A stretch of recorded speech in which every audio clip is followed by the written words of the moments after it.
নমস্কার মাননীয় সুধী দর্শকবৃন্দ, ব্রহ্মাণ্ড পুরাণের ৩৯তম পর্বে আপনাদেরকে জানাই আন্তরিক শুভেচ্ছা। এখন শুনছেন ব্রহ্মাণ্ড পুরাণ। মহর্ষি সুত বললেন, হে ভূলোক শ্রেষ্ঠ দ্বিজবৃন্দ, আমি এখনই পশ্চিমের নিষদ শৈলশিখরের যথাযথ এবং নিঃশেষ বিবরণ দিচ্ছি, আপনারা বিশেষভাবে শ্রবণ করুন। নিষদগিরির মধ্যম শৃঙ্গটি স্বর্ণ ও ধাতু ভূষিত। এখানে বিষ্ণুর একটি দীপ্ত আশ্রম আছে। আশ্রমটি সিদ্ধ ও ঋষিগণের দ্বারা নিত্য সেবিত হয়ে থাকে। যক্ষ, গান্ধর্ব ও অপ্সরারা পরমানন্দে এই সব আশ্রমে বাস করেন। সেই আশ্রমে প্রতিষ্ঠিত পীতাম্বরধারী বরদ সনাতন লোকবিধাতা দেবশ্রেষ্ঠ হরি সিদ্ধ সম্প্রদায়ের দ্বারা ভক্তি ভরে পূজিত হন। এই মধ্যম শৃঙ্গেই উলঙ্ঘন পরিধি বিস্তৃত অতি বিস্তীর্ণ এক বিশাল পুরী আছে। এই পুরীতে বহু হম্মরাজি, তপ্ত কাঞ্চন তোরণ, অসংখ্য চূড়াময় প্রাসাদ, শত শত রাজপথ, শেষ না হওয়া পর্যন্ত উদ্যানমালা আছে। পুরীটি সর্পতুল্য শত্রুপক্ষের কাছে যেন অত্যন্ত দুঃসহ। নিষদ শৈলের দক্ষিণ সিংহদেশে বহু বহু দৈত্য পরিপূর্ণ এক দুর্গম নগর আছে। গুহার মধ্য দিয়ে এই নগরে প্রবেশ করতে হয়। নিষদ শৈলের পশ্চিম সিংহদেশে পরিপাত্র নামে দেব, দানব ও নাগদের সমৃদ্ধি সম্পন্ন বহু শিলাময় পুরী আছে, যেখানে সোমশিলা নামক একটি পুরীতে ভগবান সোমদেব প্রত্যেক পর্বে পর্বে অবতরণ করে থাকেন। এই স্থানে বসেই ঋষি, গন্ধর্ব এবং কিন্নরগণ তমোনাশক আনন্দিত সাক্ষাৎ দেবতা স্বরূপ তারাপতি চন্দ্রদেবের উপাসনা করে থাকেন। এরই উত্তর দিকের সিংহদেশে ব্রহ্ম পার্শ্ব নামে এক পবিত্র স্থান আছে। সুরেশ্বর ব্রহ্মা এখানে বিরাজ করেন। এই স্থান স্বর্গের দেবতাদের মধ্যেও প্রসিদ্ধ। সিদ্ধ, দানব, যক্ষ, গান্ধর্ব এরা সকলেই যক্ষ পূজার নমস্কারে সেই স্বয়ম্ভূব মহাত্মার আন্তরিক উপাসনা করে থাকেন। এই সিংহেই বিরাজ করছে সর্বলোক প্রসিদ্ধ বহ্নি দেবতার মন্দির, যেখানে চারণেরা সিদ্ধ সম্প্রদায়ের ভক্তরা বিগ্রহবান বহ্নি দেবতার সেবা করে থাকেন। এর উত্তরে আছে ত্রিশৃঙ্গ নামে এক পর্বত।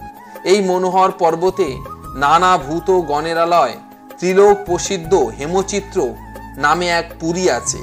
এই পুরী নানা সিদ্ধচারণ ও ঋষি দ্বারা সেবিত হয়ে থাকে। হে দ্বিজোত্তমগণ, এই হেমচিত্র পুরীতে তিনজন প্রধান প্রধান দেবতার মন্দির আছে। যেমন পূর্ব দিকে ভগবান নারায়ণ, শঙ্করের মন্দির বিরাজমান। দৈত্য, দানব, রাক্ষস, পণ্যক, গন্ধর্ব, যক্ষ সকলেই ত্রিশৃঙ্গস্থিত মহাবল দেবদেব এই তিনজন দেবতার উদ্দেশ্যে নিত্যদিন যজ্ঞ ও পূজা আরাধনা করে থাকেন। এই পর্বতরাজ ত্রিশৃঙ্গের কোনো কোনো গুপ্ত স্থানে গন্ধর্ব, যক্ষ ও নাগেদের অনেক রমণীয় পুরী আছে। ত্রিশৃঙ্গ পর্বতের উত্তর দিকে জারুত নামে একটি দেবসেবিত পর্বত আছে। পর্বতটি অসংখ্য সিংহ বিশিষ্ট। সিদ্ধ ও সাধুগণ দ্বারা সেবিত এই মহাবল পর্বতে সহস্র সহস্র যক্ষ, নাগ, গান্ধর্ব, রাক্ষস, কিন্নর ও দৈত্যরা বাস করে থাকেন। রত্ন ধাতু ভূষিত সিদ্ধ দেবর্ষি সেবিত এই পর্বতটির রমণীয় মাধ্যম শৃঙ্গে আনন্দোজ্জ্বল নামে এক সরোবর আছে। প্রস্ফুটিত সুগন্ধিত পদ্ম ও কুমুদ বনের শোভা বর্ধন করে চলেছে। এছাড়া বহু জলজ প্রাণী, হংস ও কারন্দবাদী পক্ষী ও মৌথ ভ্রমরের গুঞ্জন ও বিহঙ্গ কুঞ্জনে এই সরোবর সদা মুখরিত। সরোবরটির জলরাশি সম্পূর্ণভাবে জলদোষ বর্জিত ও পুণ্যবতী। সিদ্ধগণ ভক্তিভরে এর জলে আচমন করেন। সরোবরটির ঘাট সকল অতিশয় মনোরম। এর মণ্ডলাকার পরিধি ত্রিশংশত যোজন বিস্তৃত। মন্দ নামে এক দুর্ধর্ষ নাগপতি আছে। এই সরোবরে দীর্ঘকাল ধরে বাস করছেন। এই মহাভাগের মস্তক 100 এবং শরীর বিষ্ণুর চক্রে অঙ্কিত। এই যে 8টি বিচিত্র পর্বতের বিবরণ দিলাম, এগুলি সবই দেব পর্বত বলে গেয়। সমগ্র বসুন্ধরা এই রকম বিশাল আয়তনের বহু পুণ্য পদ সরোবর, অসংখ্য সুবর্ণগিরি, রজকগিরি, হরিতাল পর্বত, হৈঙ্গলক পর্বত, মনোশিলাদি, বিবিধ ধাতুতে বিচিত্র ভাস্কর প্রভ, একাধিক মণি পর্বত এবং আরো অনেক বিশাল আয়তন পর্বত রাজিতে পরিপূর্ণ। এই যেসব সহস্র সহস্র পর্বত নানা বর্ণের পৃষ্ঠদেশে, তাতে যে কত নদী, কত কন্দর, কত শত বিচিত্র রূপা অন্তর সানুদেশ আছে, তার ইয়াত্তা নেই। বসুন্ধরার এই সব পূর্ণপদ পর্বত পৃষ্ঠে দৈত্য, দানব, রাক্ষস, কিন্নর, গন্ধর্ব, উরগ, বিচিত্র সিদ্ধ ও অপ্সরাগণের বাস। যে সকল পর্বত কেশরাকৃতি, সেগুলি পুণ্যবান ব্যক্তিদের সমাকুল। মেরু প্রদেশে যে গিরিজাল, তা সিদ্ধলোক রূপে প্রসিদ্ধ। এই বিচিত্র গিরিজাল পুণ্যাত্মাদের আশ্রয়। যারা কখনো অত্যুগ্য কর্ম করেনি, অর্থাৎ যারা সকাম কর্ম করে থাকেন, তাদের কাছে এই সিদ্ধলোক স্বর্গরূপে খ্যাত। প্রাচীন ঋষিরা এই স্বর্ণগর্ভা পৃথিবীকে চতুর্মহাদ্বীপবর্তী বলে নির্দেশ দিয়েছেন। প্রত্যেক দ্বীপই বিবিধ বর্ণে বিচিত্র, প্রত্যেক দ্বীপই বিবিধ ভক্ষ, অন্ন প্রাণীয়, নানা প্রকার বস্ত্র ও ভূষণে পরিপূর্ণ। এই সব বিবিধ বর্ণ দ্বীপে বিধি বিচিত্র অদ্ভুত অদ্ভুত পরাণীরা বাস করেন। এই মহান 4টি দ্বীপের নামে ভদ্রাস্য, ভারত, কেতুমল ও উত্তর কুরু। এর মধ্যে কেতুমল দ্বীপ পশ্চিম দিকে এবং পূর্ণাশয় ব্যক্তিদের বাসভূমি কুরুদ্বীপ ও উত্তর দিকে অবস্থিত। চতুর্মহাদ্বীপ বিশিষ্ট পদ্মাকার এই পৃথিবী তলে আরো বহু দ্বীপ আছে।